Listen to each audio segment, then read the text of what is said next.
I don't know where to start this story. I guess it begins where most of these things do, with a marriage that looked perfect to everyone else. 10 years, man. 10 goddamn years.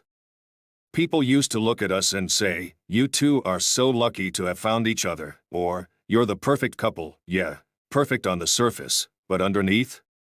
That's where the cracks started showing. It didn't happen all at once. She didn't just wake up one day and decide to become the conniving bitch she turned into. It was gradual, like a slow poison. At first, it was the late nights at work. "Oh, I've got this big project coming up," she'd say, smiling like butter wouldn't melt in her mouth. I believed her, too. I had no reason not to. After all, she worked for this big shot company, and I figured it was just part of her climbing the ladder. I was proud of her, even. But then it kept happening. The late nights turned into weekends away. The little things she used to care about, like spending time with me or even just talking over dinner, vanished. She was distant, cold. I started feeling like a stranger in my own house. And yeah, I'm not a saint. I've got a business to run, so I'm not always around, but this was different. I'd come home, and it was like I didn't even exist to her anymore. One night, she came home smelling like perfume that wasn't hers. Now, I know my wife's scent. I've bought her enough perfume over the years to be able to pick it out in a crowd. This one? It was different. Something floral, cheap, like the kind of scent you'd pick up at some gas station. I asked her about it, casually, pretending like I didn't care. She just shrugged, said it was probably from the office, some coworker trying out a new brand. But her eyes told a different story. They were shifty, like she knew I was onto her, but she wasn't about to come clean.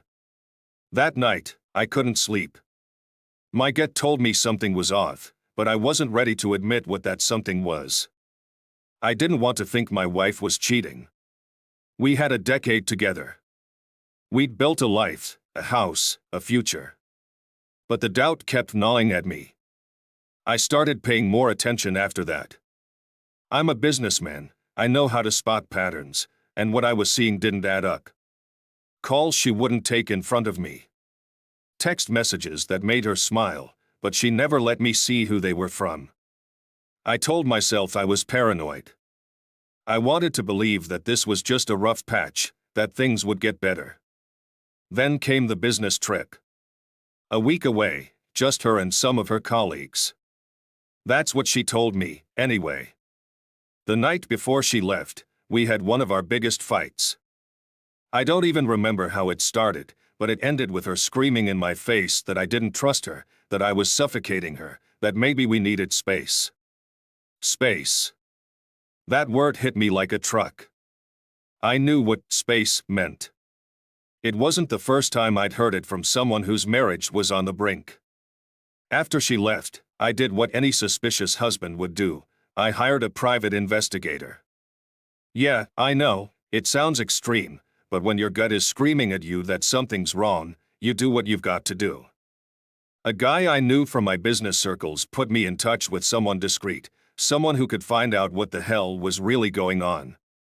A week later, the investigator came back with the news. It was worse than I'd imagined. Not only was she cheating on me, but the guy. He wasn't just some fling. He was a high-level executive at her company. This wasn't just about sex. This was about money, power, and information. My information. I'll never forget the day the investigator handed me the photos. There she was, my wife, wrapped around this guy like he was her damn savior.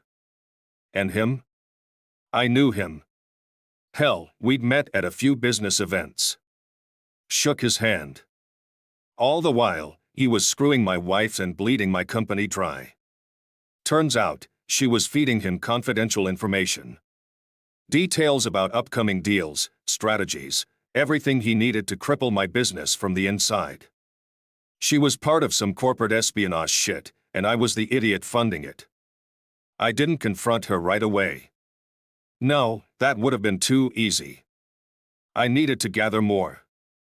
I needed to make sure when I brought her down, I'd bury her so deep she wouldn't see the light of day again.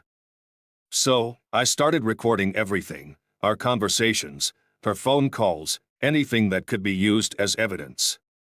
The trap was set, and I was ready to spring it. But then something happened that I didn't see coming. When she got back from her so-called business trip, things seemed almost normal. Almost. She smiled at me like nothing had changed, kissed me on the cheek like she wasn't hiding a damn knife behind her back. The woman could have won an Oscar for the performance she was putting on. But now, I knew better. I'd seen the pictures, read the reports. I knew who she really was, nothing but a snake in designer heels. But I had to keep playing my part. I couldn't let her know I was onto her, not yet. I needed more. That's the thing about revenge. If you pull the trigger too early, you might miss your shot. So, I bided my time, pretending like everything was fine while gathering every piece of dirt I could. One evening, she was in the kitchen cooking dinner, acting like the perfect wife, humming along to some old song she used to love. I sat at the dining table, watching her every move. My phone buzzed in my pocket, a text from the investigator. He had something big. I excused myself, saying I had some work emails to catch up on, and locked myself in my home office. The message from the investigator was brief but enough to make my blood run cold. She's meeting him tonight. Usual hotel. Thought you'd want to know, that was it. I couldn't wait any longer. If she thought she could sneak out tonight and play the good little wife by day, she was in for a nasty surprise. I wasn't going to let this drag on any longer. I went back to the dining room, trying to keep my face neutral. "Hey," I said, leaning against the doorframe. "I've got a late meeting tonight. Some investors I've been trying to lock down for weeks." Her eyes flicked up from the stove, and for a second, I saw something, a flash of relief. She quickly masked it with a smile. "Oh, no problem. I've got a ton of work to catch up on myself. Don't wait up." Liar. I nodded, grabbed my coat, and left the house, but I didn't go to any damn meeting. I drove straight to the hotel the investigator mentioned, parked down the street, and waited. It didn't take long. About an hour later, I saw her car pull up, and there she was, looking all dolled up like she was going on a first date. My stomach twisted in knots, but I wasn't about to back down. This was it, the moment of truth. She walked inside the hotel, and I followed her, keeping my distance. I knew the layout of the place well enough to navigate without being seen. The investigator had already scoped it out. I found a quiet corner where I could watch the elevators without being noticed. A few minutes later, her lover showed up. That prick walked in like he owned the place, smiling like he didn't have a care in the world. My hands clenched into fists as I watched him. He headed straight for the elevator, and I knew exactly where he was going. I gave it a minute, then took the stairs 2 at a time. I wasn't some amateur in this game anymore. I had every move planned. When I reached their floor, I slipped down the hallway, moving toward the room number I'd been given. There was a "Do Not Disturb" sign hanging on the door, like that would stop me. I had the key card. Yeah, the investigator had taken care of that too. I stood there for a second, my heart pounding in my chest. This was it. Once I went in there, there'd be no turning back. But after everything I'd seen, all the lies she'd told, I knew there was no future for us. Not after this. I slid the card into the door and heard the click. It opened slowly, and I stepped inside, my whole body tensing with anger. The room was dark, but I could hear them. Laughing. Whispering. The bed creaked, and I could see their silhouettes under the sheets, tangled up in each other. I didn't say a word. I just turned on the lights. The look on their faces was priceless. My wife's eyes went wide with shock, and she scrambled to cover herself with the sheets, her mouth hanging open like a fish out of water. Her lover, well, let's just say he wasn't so composed. He fumbled around, trying to get out of bed, his clothes scattered all over the floor. Pathetic. What the fuck, she screamed, pulling the sheets tighter around herself, like they could somehow shield her from the truth. I didn't even look at her. My eyes were locked on him. I took a few steps forward, slow, controlled, like I was stalking prey. "You and I need to have a little chat," I said, my voice cold enough to freeze the room. He backed up, hands raised, but I wasn't interested in a fight. Not yet, anyway. I wanted information, and he was going to give it to me, whether he liked it or not. My wife, though? She had the nerve to speak up. "This isn't what it looks like," she yelled, like somehow that would make everything better. Like I hadn't just caught her in bed with another man. I finally turned to her, my voice low and steady. "Oh, I know exactly what this is. You've been fucking him for months, haven't you?" I wasn't asking. I already knew the answer. Her face turned red, a mix of shame and anger, but she didn't deny it. She couldn't. Instead, she started crying, those fake tears she always pulled out when she knew she was in trouble. "I didn't mean for this to happen," she sobbed. "It's complicated." Complicated? I laughed, the sound bitter and hard. "You know what's complicated? Explaining to the board why our company is bleeding money while you've been feeding this asshole confidential information." Her face went pale, and I knew she hadn't seen that coming. Her lover? He started talking then, trying to explain, to weasel his way out of it. "Look, man, it's not what you think.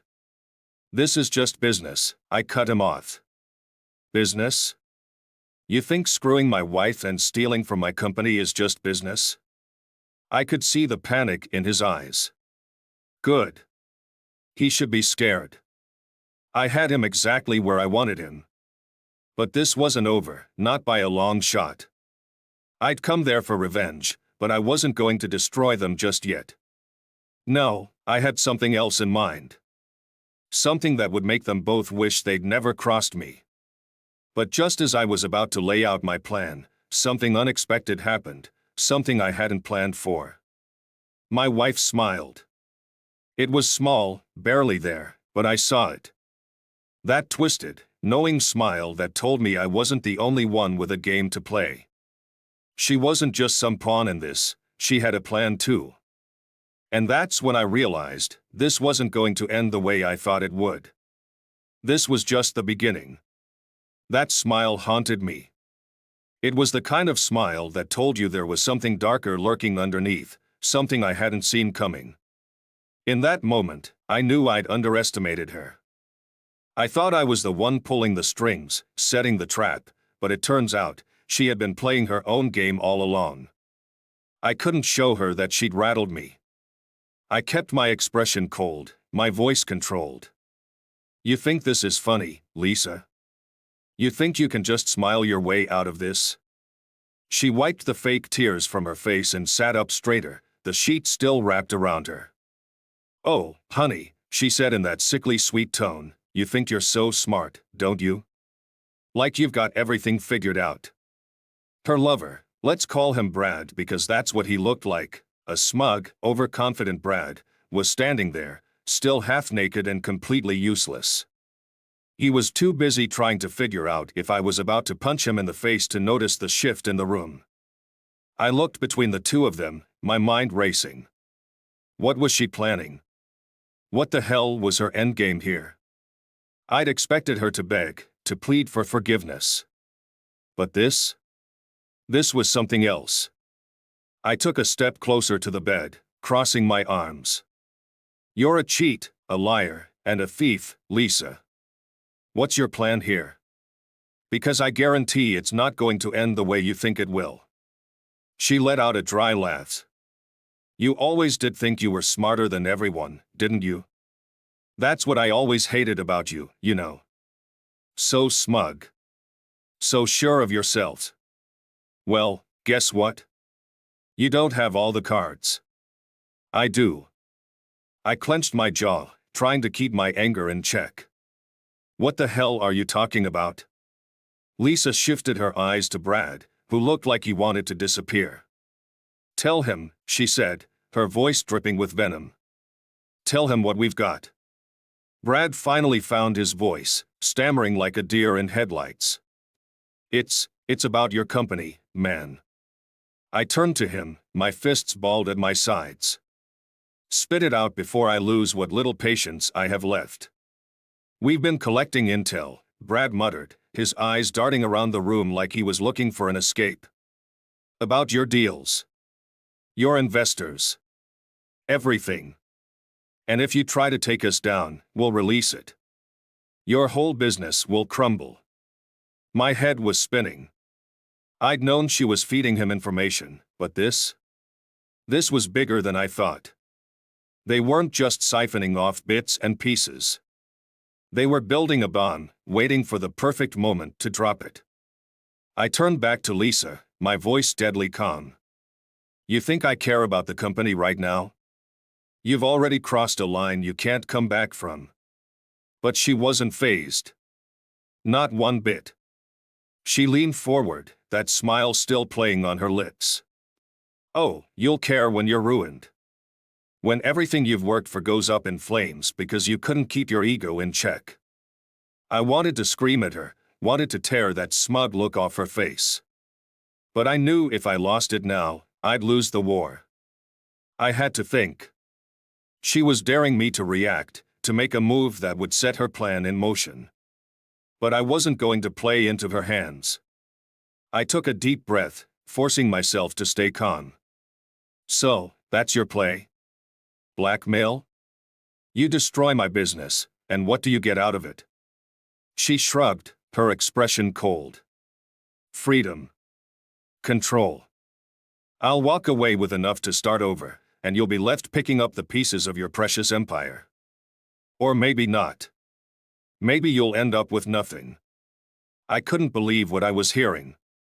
The woman I thought I'd known for 10 years was a complete stranger, someone willing to burn everything to the ground just to get what she wanted. And what made it worse? She didn't even care about the affair. The betrayal wasn't just personal, it was professional. She'd been playing me in every possible way.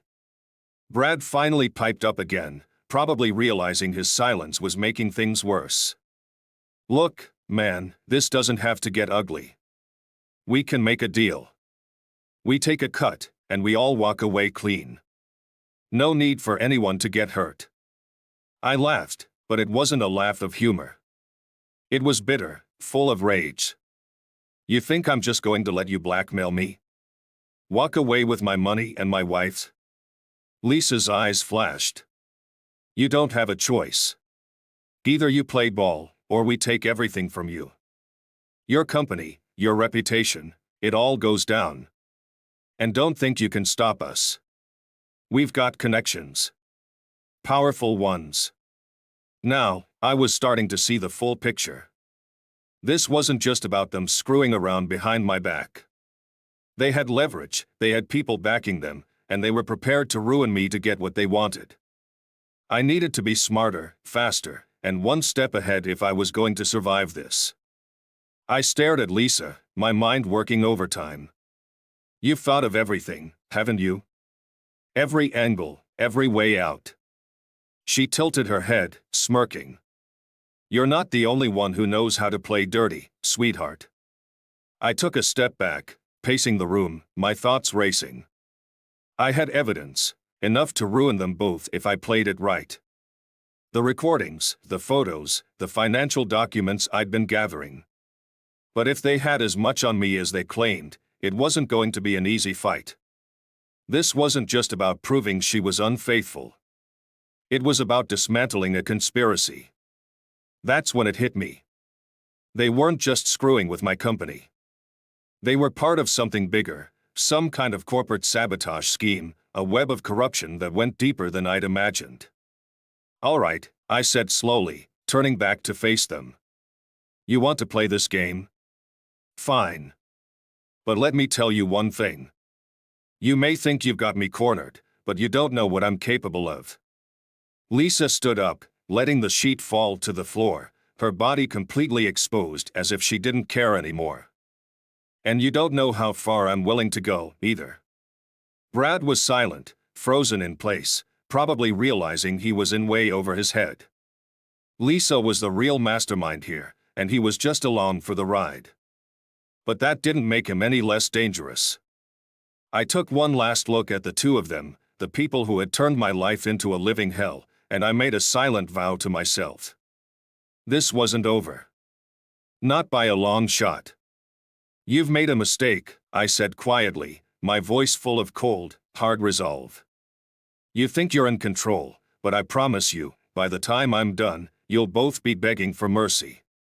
Without waiting for a response, I turned and walked out of the room, my heart pounding with a mix of fury and adrenaline. The game had just escalated, and now it was a matter of survival. But little did I know, things were about to get even worse. As I got into my car, my phone buzzed again. Another message from the investigator. We need to talk. It's urgent. They're not just after your company anymore. I stared at the screen, my stomach twisting with dread. Whatever this was, it wasn't just business anymore. It was personal. And it was about to get a hell of a lot more dangerous. I drove home that night in silence, gripping the steering wheel so tight my knuckles turned white. Lisa's smug smile, Brad's pathetic excuses, the investigator's ominous message, it all spun in my head like a hurricane. The stakes had just gotten higher, and I knew that if I didn't act fast, I'd lose everything.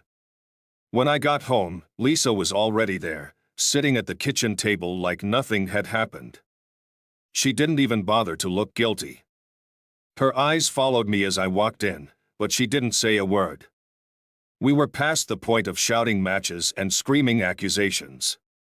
This was the calm before the storm.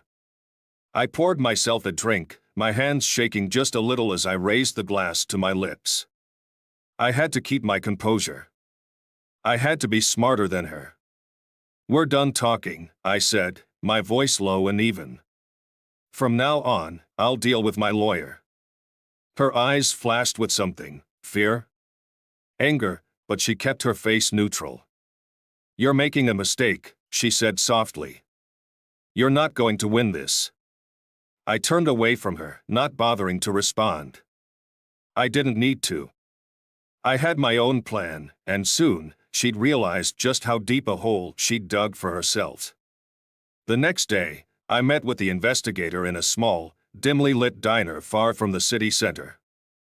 He slid into the booth across from me, his face lined with worry. We've got a problem, he said without preamble, pulling out a folder from his briefcase. I didn't say anything, just nodded for him to continue. He opened the folder, and my heart dropped as I saw the contents: surveillance photos, financial records, documents linking Lisa and Brad to some shady offshore accounts. But that wasn't the worst of it. They're not just after your company, the investigator said quietly, his voice tense. They're after you. Personally. I stared at him, trying to process what he was saying. What do you mean? He sighed, sliding a document toward me. They've been setting you up for months. It's not just about the affair or the espionage. They're trying to frame you for corporate fraud. They've been moving money around, using your name, your accounts, to make it look like you've been embezzling funds. The room spun. I looked down at the paper, the trail of transactions that seemed to point directly at me. How the hell, Lisa had access, he interrupted. She's been using your credentials, making it look like you were the one siphoning off money from your own company. Brad's been helping her, covering their tracks. If they pull this off, you'll go down for everything. They'll walk away scot-free, and you'll be left holding the bag. I felt sick. My mind raced as I tried to piece together everything that had happened in the last few months. The late nights, the secret phone calls, the fake business trips, it was all part of their plan. They weren't just cheating on me. They were trying to destroy me. I've been gathering evidence, the investigator said. But it's not enough yet. We need more if we're going to clear your name and expose them. I nodded, my throat dry. What do you need me to do? We need them to slip up, he said. We need them to think they've won, so they get careless. And when they do, we'll nail them. But it's going to take time, and it's going to be dangerous. Dangerous. I'd already figured that much. Lisa and Brad weren't playing games anymore. They were out for blood, and if I wasn't careful, they'd take me down without a second thought. But I wasn't going down without a fight. That night, I went home with a new plan. I had to lure them into a false sense of security, make them think I was backing down. So, I played my part. I stayed quiet, avoided confrontations with Lisa, and made it seem like I was focusing on damage control at the company. She noticed the change. I could tell by the way she started watching me, always looking for cracks in my armor. But I didn't give her any.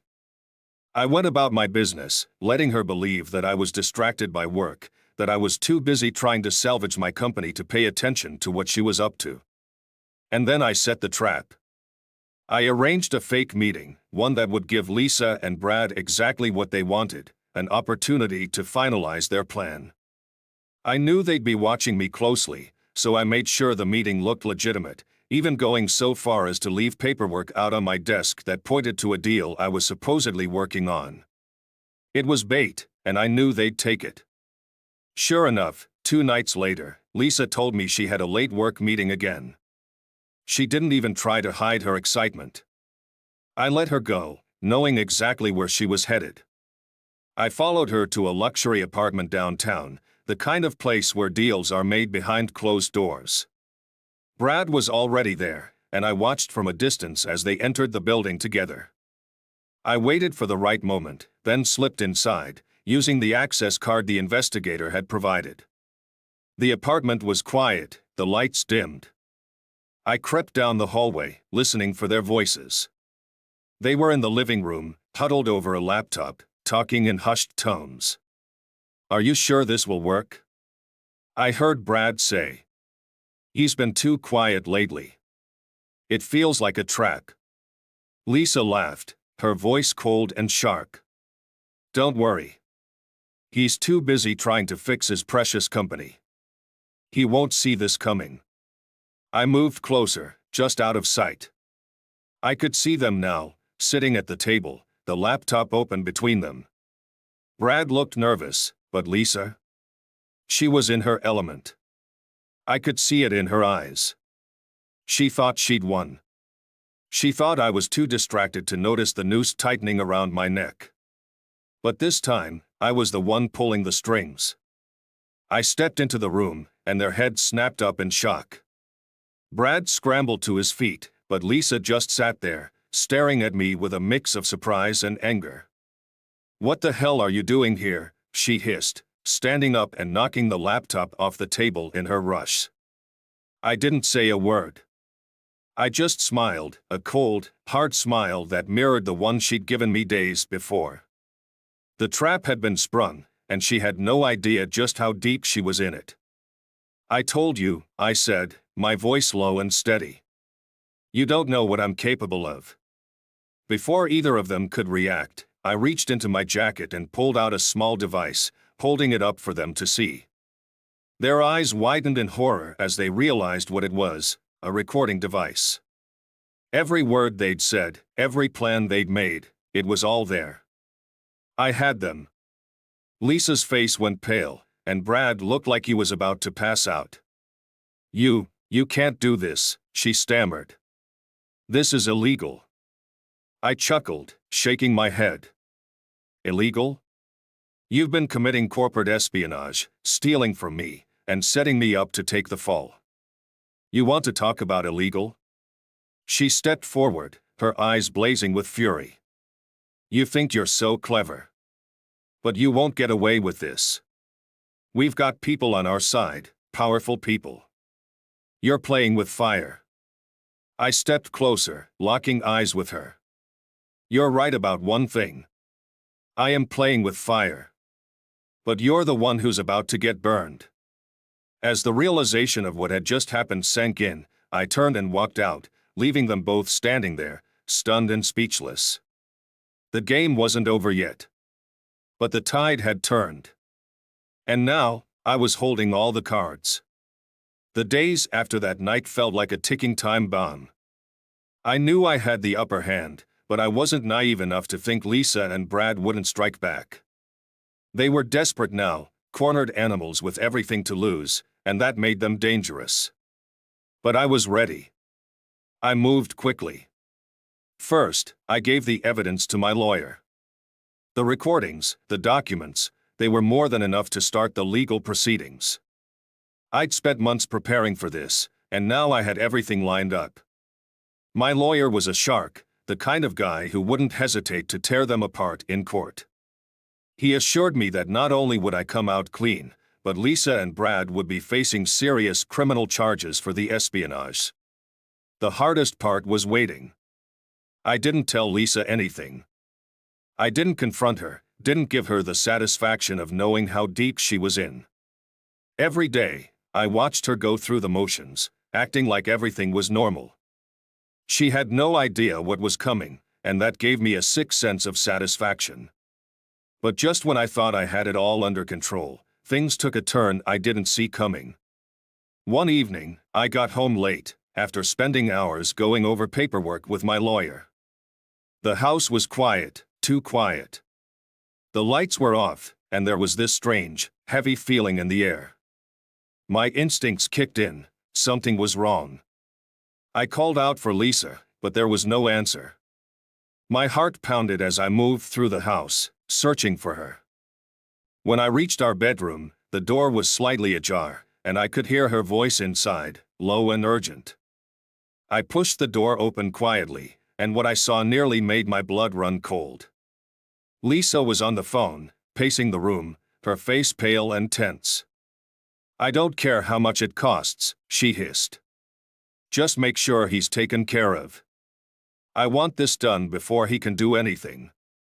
She didn't notice me standing there, too caught up in whatever desperate plan she was concocting. I stayed silent, listening, my mind racing. Was she talking about me? Was she that far gone, that desperate, that she'd hire someone to take me out? "Yeah, I've got everything ready," she continued, her voice sharp.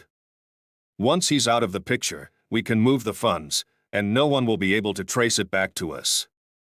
Just make sure it's clean." I'd heard enough. My entire body was shaking with fury, but I forced myself to stay calm. I had to be smart. If I lost it now, if I confronted her without a plan, I could blow everything. I quietly backed out of the room and slipped downstairs, pulling out my phone and calling the investigator. "It's worse than we thought," I whispered. "She's planning something dangerous." The investigator's voice was calm, but I could hear the urgency behind it. "You need to get out of there. Now. We'll have someone on her by morning, but until then, don't take any chances." I hung up and headed straight for the door. I wasn't about to spend another minute in that house, not with Lisa plotting God knows what against me. I grabbed my keys and left, driving aimlessly for hours, my mind a whirlwind of thoughts and fears. The next day, I put the final phase of my plan into action. My lawyer filed for divorce and filed charges against both Lisa and Brad for corporate espionage and fraud. It was a legal bombshell, and I knew it would hit them like a freight train. But I wasn't done. There was one more move to make, one that would ensure Lisa never saw this coming. I waited until late afternoon before I returned home, knowing that by now, Lisa would have heard about the legal proceedings. Sure enough, when I walked through the door, she was waiting for me, her face twisted in fury. "You bastard," she spat, her voice trembling with rage. "You think you can do this to me? After everything?" I stood there, calm, watching her unravel. "It's over, Lisa. You've lost. There's no coming back from this." Her hands shook as she pointed at me. "You don't know what you're messing with. I've got people who can ruin you." I took a step closer, keeping my voice cold and steady. I've already won.